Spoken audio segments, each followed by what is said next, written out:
కాంగ్రెస్ తెచ్చిన భూభారతి 2025తో భూ సమస్యల పరిష్కారం కాస్త మెరుగుపడినప్పటికీ ఇంకా మెరుగుపడాల్సింది ఎంత ఉందన్నారు ప్రజామిత్ర డెమోక్రటిక్ ఫ్రంట్ వ్యవస్థాపక అధ్యక్షులు కొరివి వేణుగోపాల్. కరీంనగర్ ఫిలిం భవన్లో నాటి ధరణి 2020 నుండి నేటి భూభారతి 2025 వరకు ప్రజల భూ సమస్యలు పరిష్కారం అయ్యాయా అనే అంశంపై కార్యక్రమాన్ని చేపట్టారు. ఈ కార్యక్రమానికి బాధితులు మేధావులతో కలిసి ముఖ్య అతిథిగా హాజరైన వేణుగోపాల్ సుమారు 18 లక్షల ఇళ్లు, వేలాది ఎకరాల వ్యవసాయ భూములు ఇంకా నిషేధిత జాబితాలో ఉన్నాయన్నారు. తమ సమస్యల పరిష్కారం కోసం బాధితులు తహసీల్దార్ కార్యాలయాల చుట్టూ తిరగాల్సిన పరిస్థితి నెలకొందన్నారు. ఇప్పుడు తాజాగా కరీంనగర్ నగరానికి చెందిన సుమారు 4500 ఇళ్లు ఈ నిషేధిత జాబితాలో చేర్చారన్నారు. ఇందులో సుమారు 40 సంవత్సరాల క్రితం ఇళ్లు కూడా ఉన్నాయని, వారు నాటి నుంచి ఇంటి పన్ను కడుతూ వస్తున్నారన్నారు.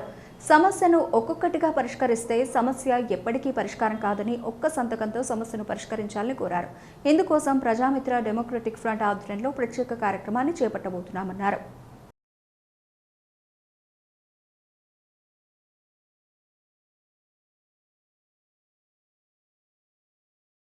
అధికారంలో ఉన్న పార్టీలు, అపోజిషన్లో ఉన్న పార్టీలు, ఎన్నో పార్టీలు ఉన్నప్పటికీ కూడా ఎవరు కూడా మరి ఈ సమస్య మీద మాట్లాడతలేరు. కాబట్టి కనీసం మనమైనా మాట్లాడితే ఈ రాజకీయ పార్టీలన్నీ కూడా ముందుకు వస్తాయి అనేటువంటి ఒక ఆలోచన చేసి, అదేవిధంగా బయట ఉన్నటువంటి వివిధ సంఘాలు కూడా అన్నీ బయటికి రావాలంటే ముందు మనం ఒక కార్యక్రమం చేస్తే అందరూ కూడా బయటకు వస్తారనేటువంటి ఒక ఆలోచన చేసి కష్టాన్ని కానీ ఓర్చుకొని ఈ సమావేశాన్ని ఏర్పాటు చేయడం జరిగింది.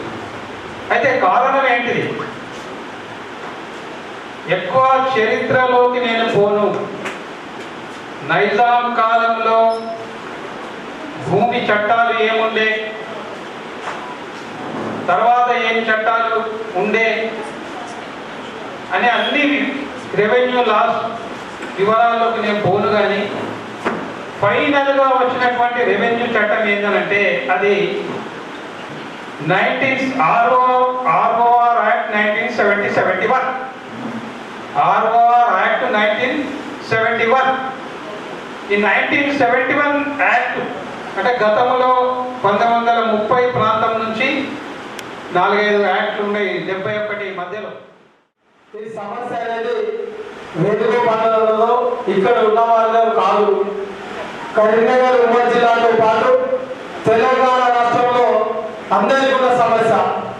నా యొక్క విన్నపం ఏంటంటే పాలకులు ఎవరైనా కావచ్చు, పాలించేది ఏ పార్టీ అయినా కావచ్చు, కానీ ప్రజల సమస్యలు పరిష్కరించే ప్రభుత్వాలు, పాలకులు ఎవరైనా ప్రజల మన్నలు పొందుకోవాలని చెప్పి సందర్భంగా నేను విజ్ఞప్తి చేయడం జరుగుతుంది.